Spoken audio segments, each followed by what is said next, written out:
Let me ask you a question, because Emmitt, you're not one that chases. You don't want to be on camera. You strike me as a dude that just wants to live his life. Camera, being on camera is whatever to you, and it happened for him, and he didn't really want it to happen, and so that got under your skin a bit, big time. Yeah. Like, because she was trying to make it happen. And you were trying. I'm like trying hard. That's the problem. Sometimes we try too hard for certain things, and at the end of the day, sometimes you just got to let it go and allow God to direct it the way it shall come. Yeah. And so, even though you have the will, don't think those kids are still not going to be grabbing on you or me. Right. The bottom line is we're going down this journey and this path together. And we got to figure out the right balance that's required to create the stability that we need going forward. And so it's not the fact that I never wanted you to do anything. It's the fact life got in the way. And life does get in the way. And is this what the show that we're going to see is about? Yeah. Please say yes. More of this Please say yes. conversation? Well, you'll see kind of our process through it because, as you can see, we're still kind of having the discussion. Oh, is that what y'all call it? A discussion? I don't think they worked it out in the 1 hour special. Right? But it's more about, me approaching and saying, hey, this is what I need. And, Emmitt's saying, hey, I told her, go do it, right? I said, it's just like you telling your child, go to school. Yeah. But you don't get any help, no tutoring, no help, no support, but go to school. Well, that's not what happens in our household. I'm talking about in marriage. It's like that. Even in marriage, that's not happening in our marriage because when we need counseling, we go get counseling, right? No, but do you? We do the things. We do the things that I are was going to say, required. you're crazy to marry an athlete, in my opinion. You're crazy to marry an athlete. But the fact that you guys have made it work for so long, why is she it's crazy impressive. to marry an I athlete? didn't want to. Because of the reputation, the stereotypical reputation with an athlete, that it is all about There's them. still reputations about disc jockeys and radio jockeys too. But Emmitt, let's be honest. Let's be honest. They're all true. There are women that are scared to date an athlete because of what people speak of and what they say about it. You're not that person. I look at your relationship like you guys are awesome. No, let me tell you, I was scared to death. And I told him when I met him, I said, listen, I was looking for like a guy from Idaho. You could have went there and got him. You could have went there. You could have went there. He's so mad right now. But you didn't even go to Idaho. You didn't even go to Idaho. You went to Miami. No, I went to Aruba on vacation with You can't my find a guy in Idaho in Aruba. Wait a second.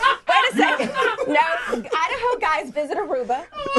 Just like Dallas guys visit Aruba. Right. I happened to be in Aruba when I met my husband, right? And he will tell you. Yes. I told him Who I'm chased not who? ready. Who chased who? Who chased who, Emmitt? Emmitt Smith, did you chase Pat? Oh, well, yes. Yeah, okay. And you're not at her. Yeah. But she's beautiful. I would chase her too. First of all, you chase, but if you don't want to be caught, you keep running. Right. So she let herself get She caught. slowed down. I mean, at the end of the day, Come on. slow down. Well, I Look at her. danced. I am such a fan of this show already. I know. I have to sit down for a minute and gather myself. But there are points in the show, just like now, it's kind of uncomfortable for us watching because we're like, are they really having a fight? I can't tell. Is your marriage better or worse after doing this TV show? I think it's better. Yeah. It's been very therapeutic. It Passionate. really has. At least you guys are passionate. Right. We are, Love that. and that's so funny because they say usually it's opposites that attract, but Emma and I are a lot alike. So it's kind of, even though he's more kind of like you said, very low key behind the scenes, and I don't mind. I love people, and I'm like hugs.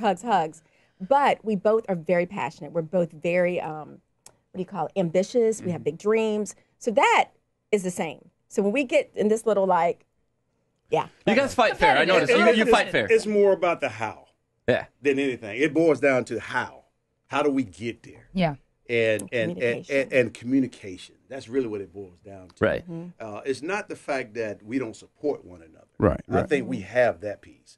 It's the how and the communication style. Because, guys, we don't communicate like women do. No. Now, we got to go in our cave for about 3 or 4 days before we come out and say, okay, this is what I really think. Women want the answer right then and there. And sometimes they don't even want us to answer at all. Can you tell my wife? So we need to understand. I'm trying to get to the place where I'm trying to get that keen ear to where I hear the tone, and I'm like, okay, you don't want to answer. You just want somebody to listen. Right. 4, 5 times. Not just listen for a second. hours. For yes. But you know what I've learned to do? I admit this. I say, baby, is this a good time to talk? Because I've learned in counseling that if you just kind of go in somebody's space, they may not be ready to receive it. Yeah. It's a totally different conversation. Oh. So I'll say, and you'll see on the show where I go, baby, are you ready to talk? Now, once he accepts the invitation, I need him to be fully present. Well, on the show, you'll see He's playing Candy Crush. Why can't they focus when we're complaining? I know. I'm like, I need kinda to. Because you're complaining. You hit the nail on the head. Because you're complaining. Right. Thank you. Right. But if there's a conversation, that We need to be talking. And you know what? She's right. Even on the show, and this is where the therapeutic part comes in for me, because she's absolutely right. I was playing Candy Crush and I was putting it down and I was responding back and forth. Then she was I go play. Then we have the conversation. But I'm doing multiple things. But we are in a multitasking world. And so when you're doing multiple things, sometimes you get in the habit of just doing it and just think everything become natural anyway.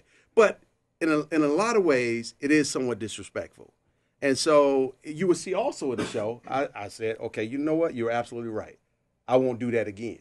So when next time we have a conversation, I put down my phone, and I expect the same thing of you now. If you just ask me to do these things, I want you to do the same thing too. I don't need you to be tweeting, texting, taking pictures, trying to Facebook, Instagram, and all this kind of stuff in the middle of a conversation that I'm having with you. Because she does her things. Give me a ballpark of how much money you spent on Candy Crush on live.